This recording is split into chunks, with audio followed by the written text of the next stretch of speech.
Добрый вечер. В студии Тимур Бекмурзин. Время реальной экономики и время поговорить о нашем будущем. Причем будущем не отдаленном, а вполне себе осязаемом. Согласно установкам президента России Владимира Путина, озвученным в послании Федеральному собранию, наша страна к середине следующего десятилетия должна прочно закрепиться в пятерке крупнейших экономик мира. Что и говорить, цель сверхамбициозная, но насколько она реальная? Экономисты и эксперты сходятся во мнении: вполне реально, но при выполнении определенных условий и подзадач. Во-первых, чтобы скакнуть с нынешних позиций до 5-го места в рейтинге самых мощных в экономическом отношении стран, нужны соответствующие темпы роста. Как минимум на уровне 4-6% в год, а лучше больше. А сейчас, напомню, у нас нет и 2%. Второе. Жизненно необходимы четкие программы и схемы финансирования экономики. Нынешняя же реальность такова, что у нас средняя ставка банковского кредита существенно выше, чем норма рентабельности. Ну и, наконец, третье. Для того, чтобы сделать рывок, да еще такой мощный и резкий, нужны смелые управленческие решения. И тут возникает главный вопрос. Кто сейчас в правительстве и конкретно в экономическом блоке способен на такие шаги? Судя по первым действиям, скажем, в связи с увеличением НДС, тренд скорее в обратном направлении. Ставка на более проверенные и очевидные меры по наполнению федеральной казны. Но далеко не факт, что меры эти дадут необходимый эффект в средней, а тем более долгосрочной перспективе. Тем не менее, я уверен твердо, шанс вырулить на траектории устойчивого поступательного развития у России есть, и шанс хороший.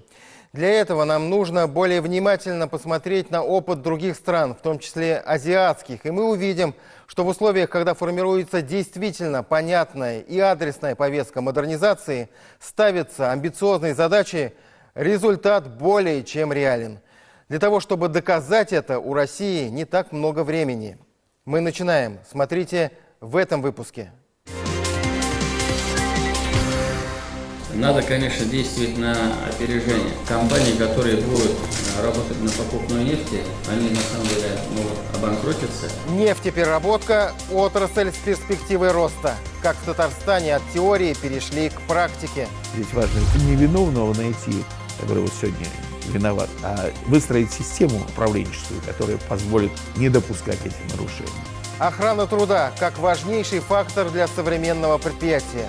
Что он в себя включает? И уже по результатам этих дообследований уже профпатологам выносится заключение о профпригодности. Медицинские осмотры. Для чего они нужны и как должны быть правильно организованы? Расскажем.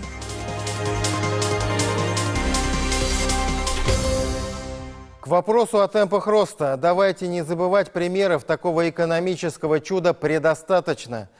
Если по каким-то причинам не подходит опыт зарубежный, давайте обратимся к собственной истории и вспомним, как развивалась экономика Советского Союза в период индустриализации. Это были выдающиеся темпы роста по 10-15% каждый год. Другой пример – Китай. Даже в условиях мирового спада в деловой активности эта страна демонстрирует стабильные 7-10% роста. Да мы и сами видим, как Китай буквально на наших глазах из некогда отсталой страны превратился в ведущую мировую индустриальную державу. Россия в этом плане находится в куда более привилегированном положении. У нас прекрасные стартовые возможности, богатые природные ресурсы, развитая научно-техническая база, мощный интеллектуальный потенциал наших людей. Я нисколько не сомневаюсь, что России по силам осуществить прорыв сразу по многим направлениям. Кто-то возразит, трудно рассчитывать на прорыв, когда страна словно цепями окутана санкциями. Без западных технологий нет успехов в промышленности. Без инвестиционных вливаний извне нет развития во всех других сферах. Не соглашусь с такой постановкой вопроса, хотя бы потому, что есть азиатский финансовый рынок. А кроме того, Россия обладает колоссальными внутренними резервами для роста. Иногда мы просто недооцениваем свои возможности. Самый очевидный и убедительный пример – отечественный агропромышленный сектор, который при всех проблемах недофинансирования, отсталой технической базы просто расцвел за последние годы. Можем ли мы повторить этот успех, скажем, в химической отрасли или в машиностроении? Конечно, можем. Да, есть своя специфика в каждой отдельной отрасли, есть свои сложности и трудности, но есть и примеры того, когда ставится определенная цель, и она достигается в конкретные сроки.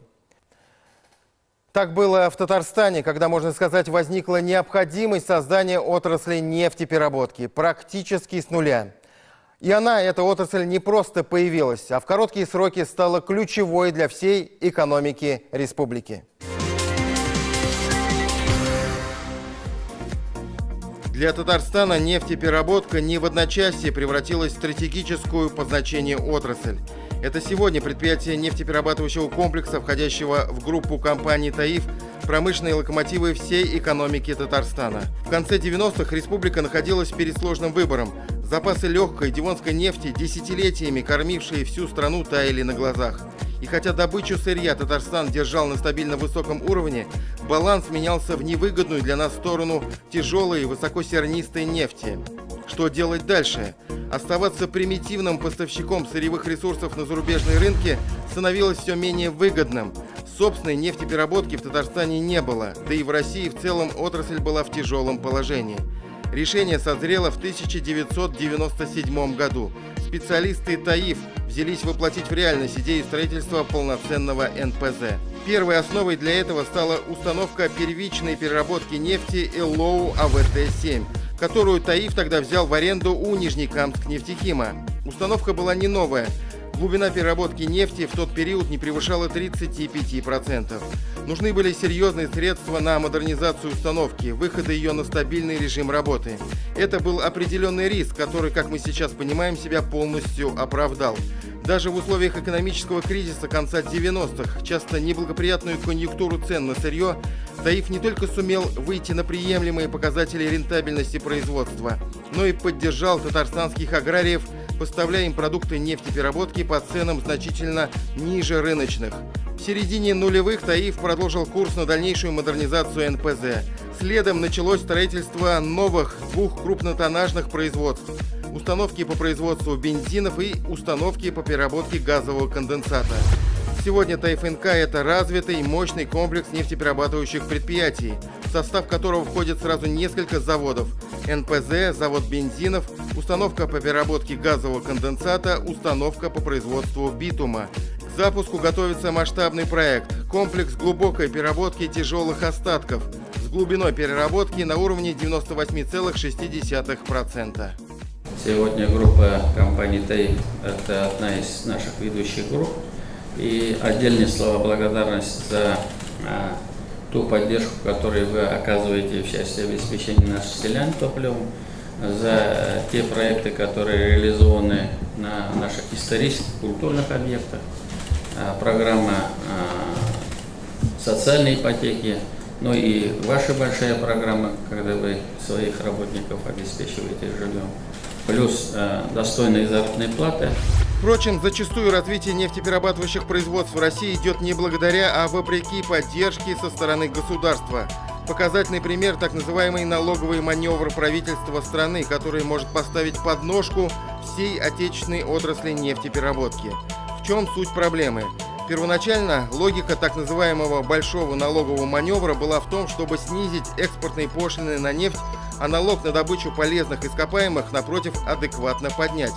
Подразумевалось, что для отечественных нефтяных компаний это станет стимулом заняться модернизацией своих НПЗ, с учетом того, что акцизы на нефтепродукты будут постепенно снижаться. В итоге все получилось с точностью да наоборот. В результате такого маневра цена нефти на внутреннем рынке резко повысилась, что для всей нефтеперерабатывающей отрасли в России стало болезненным ударом. И если нефтяные компании еще могли частично компенсировать эти непродуманные решения ростом экспорта нефти, для НПЗ, работающих на покупном сырье, положение дел стало совсем критическим. Фактически их поставили на грань выживания. В сложном положении оказалась и компания ТАИФ НК, которая мало того, что вынуждена покупать нефть по завышенной цене, так еще сырье это более низкого качества, чем у других российских нефтепереработчиков. Те вещи, которые сегодня происходят, они не учитывают всех интересов. В данном случае Возможно, нефтяная отрасль и нефтепереработка, где вместе это как-то балансируется, но компании, которые будут работать на покупной нефти, они на самом деле могут обанкротиться. Понятное дело, в правительстве России знают об этих неблагоприятных прогнозах, и там предлагают сгладить ценовые колебания за счет так называемого возвратного акциза на нефть. Суть его в том, что при росте цены на нефть выше определенного уровня нефтяникам возвращают часть уплаченного акциза на нефтепродукты. Идея вроде бы понятная, но в тарифе обращает внимание и на другой аспект проблемы. Так называемый возвратный или обратный акциз на нефть не учитывает качество нефти. Поэтому предложение от группы компаний ТАИФ ввести поправочный коэффициент для возвратного акциза на нефть, учитывающий ее низкое качество по сравнению с маркой Urals. И второе предложение о внесении в закон о таможенном тарифе экспортной пошлины в размере до 90% только на автомобильный бензин.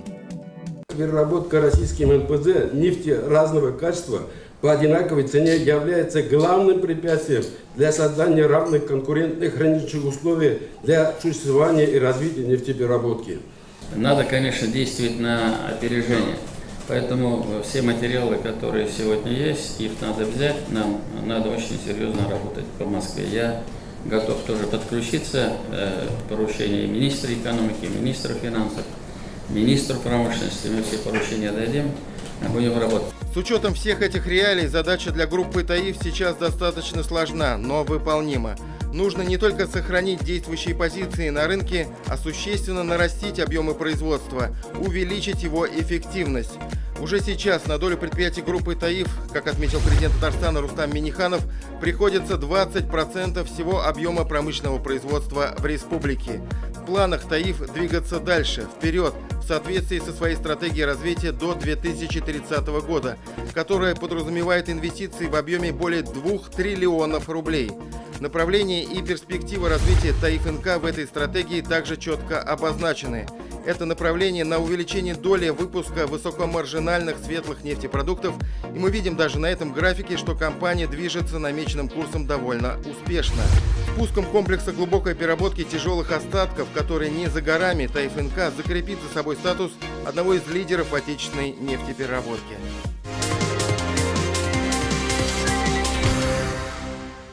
Даже если объективные и субъективные факторы играют не в нашу пользу, нужно находить резервы для роста. Такова реальность, и вряд ли будет по-другому в ближайшем будущем.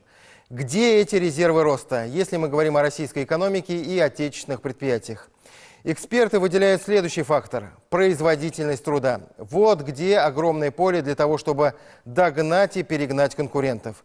Действительность сейчас такова. Россияне проводят много времени на работе, зарабатывая деньги, но в других странах работают меньше, а получают больше.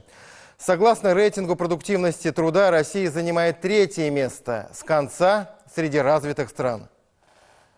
Аналитики издания Market Watch составили такой рейтинг, оценив ВВП на душу населения, а также уровень производительности. По итогам 2017 года Россия потеряла 2 позиции по сравнению с 2016 годом. С 32-го места спустилась на 34-е. А кто же среди лидеров рейтинга? В десятке самых эффективных стран преимущество за небольшими странами Европы. На первом месте Люксембург, далее Норвегия, Швейцария, Дания, Исландия, США, Австралия, Ирландия, Нидерланды, Швеция. Надо понимать, что низкий уровень производительности труда для нашей страны – это слабое место еще со времен СССР. И не надо заблуждаться, что эта проблема исключительно в отсутствии у нас современных технологий. Недостаточно построить сверхсовременный завод, если оставить при этом старый режим регулирования. Отдельный фактор, который влияет и на производительность в целом, и на эффективность предприятия, его конкурентоспособность на глобальном рынке – это охрана и условия труда. В серьезных компаниях, таких как ТАИФ НК, этому компоненту уделяют повышенное внимание. Тот случай, когда экономить нецелесообразно, тем более, когда затрата сил и средств на создание достойных условий труда для персонала дает видимые эффекты и результаты. Только один показатель. Последняя аттестация рабочих мест на предприятиях ТАИФ НК показала снижение на 11% рабочих мест с вредными условиями труда. При этом количество рабочих мест с допустимыми условиями возросло на 40%.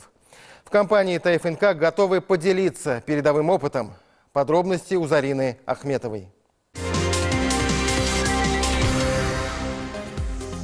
Охрана труда и промышленная безопасность – два вроде бы разных, но перекликающихся понятия, где одно невозможно без другого. С каждым годом отношение предприятий к ним становится все серьезнее. Если раньше многие руководители считали, что исключение травм, аварий и несчастных случаев сводится к ограничениям и правилам, которые мешают выполнению производственного плана, то сегодня они понимают, что положительные результаты в области безопасности напрямую влияют на эффективность бизнеса. Ведь халатность впоследствии может обойтись очень дорого. И дело тут не в больших штрафах. Требования, которые сегодня применяют инспектирующие органы к безопасной работе персонала на производстве, как говорится, написаны кровью. За каждым стоит несчастный случай или жизнь отдельного работника. Не допустить такого печального опыта возможно только в том случае, если в этом заинтересованы все, от простого рабочего до руководителя. Нельзя на каждый случай придумать инструкцию. Не забудь посмотреть, что у тебя там остался молоток в аппарате или еще что-то. Ну, это настолько все само собой разумеющееся, и это прописано в принципе. Но, значит, людям не донесли. Здесь важно ведь не виновного найти, который вот сегодня виноват. Ну, сегодня он виноват, завтра другой будет виноват. А выстроить систему управленческую, которая позволит не допускать эти нарушения. В целом уровень аварийности и смертельного травматизма в России, по данным Ростехнадзора, идет на снижение. Так, в 2016 году произошло 222 аварии. Зафиксировано 252 несчастных случая со смертельным исходом, из которых в результате аварий погиб 81 человек. В 2017 году 220 аварий, 210 смертей, из которых в результате аварий погибли 34 человека. Из этих данных видно, что в прошлом году смертность в результате аварий на поднадзорных объектах снизилась более чем двукратно. В Татарстане за прошлый год численность пострадавших со смертельным исходом по сравнению с 2016 годом снизилась на 11%. Среди лидеров по количеству несчастных случаев Казань – 44 человека, Набережные Челны – 28 человек, Нижнекамский район – 11 человек, Альметьевский – 8 человек. Если по ряду направлений на самом деле у нас нулевые к радости показатели, то, скажем, по грузоподъемным у нас идет неуклонный, к сожалению, рост. С чем связано? С очень простой вещью. Когда-то, года 3 назад, был принят поправки в закон, и эти объекты грузоподъемные были выведены из состава опасных, и мы их теперь можем проверять только когда случится авария или кто-то пожалуется. При возникновении аварии или внештатной ситуации основную роль играет человеческий фактор. Зачастую по этой же причине происходят и несчастные случаи. Недостаток внимания со стороны руководства высшего и среднего звена, безответственность самого персонала приводит к плачевным последствиям. В целях профилактики травматизма и аварийных ситуаций в компании ТФНК существует системный трехуровневый контроль. Каждый работник, специалист и руководитель, находящийся на своем рабочем месте, вовлечен в данную систему. Это начиная от низшего звена работников рабочих профессий, среднего звена руководителей ИТР и руководителей вообще общества. То есть на каждом на своем месте осуществляет контроль как на производстве, так и на рабочих местах за безопасным проведением работы. А чтобы процессы на производстве вели с соблюдением необходимых требований, на местах должны работать люди, обладающие знаниями в области как промышленной безопасности, так и охраны труда. В связи с этим регулярно проводится обучение сотрудников ТФНК в специализированном центре. Селекции здесь проводятся квалифицированными специалистами. Для проверки знаний классы оборудованы компьютерами. По итогам занятий все сотрудники в обязательном порядке сдают экзамены. Уже с начала года около 4000 работников прошли обучение по различным направлениям. Сегодня был экзамен по охране труда при высоте. То есть экзамен вроде сдали все успешно, все нормально, то есть нас обучались хорошо. Также у нас были наставники на производстве. Компания ТАИФ очень как-то следит за этим. У нас регулярно проходят всякие обучения, сдаем мы экзамены. Около 1000 работников обучены по работам на высоте по правилам, по охране труда, где-то около 500 человек, и по оказанию первой помощи около 300 человек. Работник, не сдавший, не прошедший обучение по охране труда, не сдавший экзамен по охране труда, он однозначно отстраняется от работы, как это сказано в законодательстве, до устранения вот этого, так сказать, недостатка. В ТАИФ НК понимают, что издержки, направленные на улучшение условий труда, с точки зрения экономики являются инвестициями. В 2017 году в целях обеспечения безопасности при работах на высоте приобретены современные страховочные привязи, анкерные линии, средства для спасения и эвакуации с высоты на сумму свыше 9 миллионов рублей. Большое значение для жизни и здоровья работников имеет сертифицированная экипировка. Учитывая опасность производства, приобретается спецодежда из огнестойких тканей с антистатическими свойствами. Ежегодно в ТАИФ НК происходит стабильное снижение количества рабочих мест с вредными условиями труда. В большей степени профилактика травматизма зависит от своевременного выявления опасных производственных факторов на рабочих местах. Для этих целей проводятся замеры физических факторов рабочих зон по определенным показателям. Имеется специально аттестованная санитарно-промышленной лаборатории, имеющей все необходимое оборудование, производит замеры физфакторов на рабочих местах, на выявление, например, шум, вибрация, освещенность. И при выявлении тех или иных отклонений разрабатываются своевременно компенсирующие мероприятия с целью последующего устранения и недопущения производственного травматизма. Сами специалисты по охране труда также ежегодно подтверждают свой статус, принимая участие в конкурсах и состязаниях различного уровня. В этом году по итогам конкурса «Лучший специалист по охране труда» по Республике Татарстан в первых рядах оказался сотрудник ТАИФ НК Андрей Новиков. Молодой человек успешно прошел 3 основных тура и обошел более 100 соперников. Андрей признается, что впервые принимал участие в республиканском конкурсе. И несмотря на то, что победа далась ему непросто, приобретенный опыт и знания помогут в дальнейшей работе. Конкурс состоял из 3 этапов. Первый этап – это было оказание первой помощи. Второй этап – это знание вопросов по охране труда. И третий этап – это оказание первой помощи при несчастных случаях на производстве. На участие принимало более 120 человек. И по итогам конкурса я вошел в 20-ку лучших специалистов по охране труда Республики Татарстан. Стоит отметить, что по итогам работы за 2017 год несчастных случаев и профессиональных заболеваний на ТАИФ НК не допущено. Достижение такого результата возможно лишь при наличии слаженной и отработанной с годами системы охраны труда, промышленной безопасности, а также постоянного контроля со стороны руководства. Именно это и демонстрирует предприятие ТАИФ НК, в очередной раз доказывая свою социальную направленность.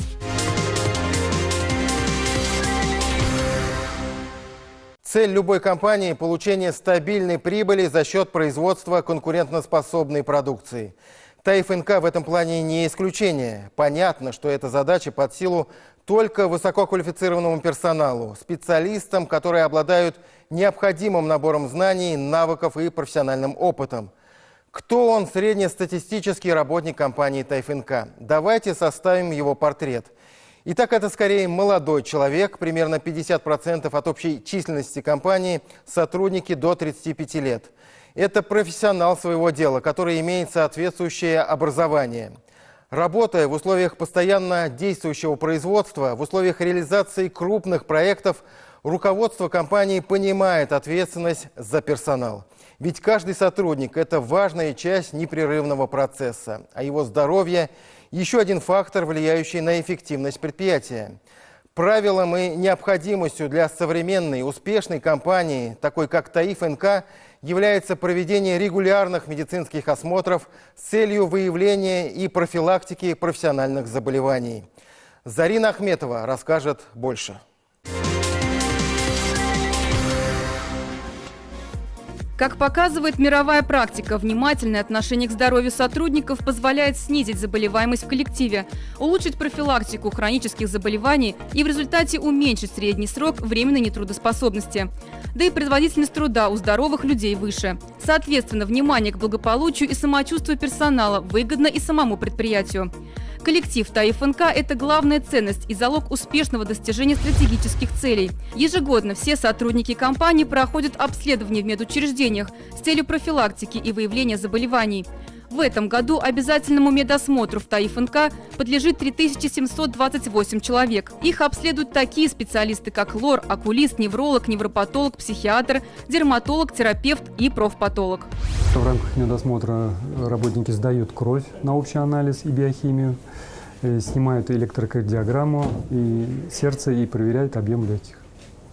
Ну, дополнительно в этом году руководством акционерного общества принято решение об более углубленном прохождении медосмотра, то есть в рамках медосмотра будет проходить скрининговое обследование работников на выявление онкологических заболеваний и факторов риска их развития. Нам все нравится, как работникам ТАИФ могу сказать, то, что врачи специализированные специалисты, то есть опрятно, чисто, хорошо, принимают хорошо, смотрят хорошо, то есть акцентируют внимание именно на здоровье, а не так, чтобы просто отписка. Каждому сотруднику ТАИФ НК выдан страховой полис добровольного медицинского страхования для получения медицинской помощи в соответствии с определенной суммой. В случае, если показатели здоровья неудовлетворительные, он бесплатно может обратиться за помощью к специалистам. Если есть какие-то отклонения со здоровьем, дополнительно организовывается потом обследование. Работник направляется на дополнительное обследование то или в городе Нижнекамске, или в город Казань. И уже по результатам этих дообследований уже профпатологам выносится заключение о профпригодности того или иного работника. С целью профилактики респираторных и легочных заболеваний на производственной базе оборудована спелеокамера. Каждый сотрудник может принять здесь процедуру в любое свободное от работы время. Процедура составляет порядка 45 минут, где-то в течение 10 процедур. Можем похвастаться, данная соляная комната имеется не у всех предприятий. Соответственно, такие соляные комнаты обычно располагаются в санаториях, в профилакториях. Соответственно, руководство пошло на затраты для оборудования данной соляной комнаты. Все это направлено для сохранения жизни и здоровья людей. Кроме того, у каждого работника ТАИФ НК есть возможность в свободное от работы время воспользоваться массажной кроватью Nuga Best, действие которой направлено на устранение проблем со спиной и поясницей. Это все на сегодня. С вами была программа «Реальная экономика» и я, Тимур Бекмурзин. Удачи в делах и финансового благополучия. Встретимся на телеканале «Новый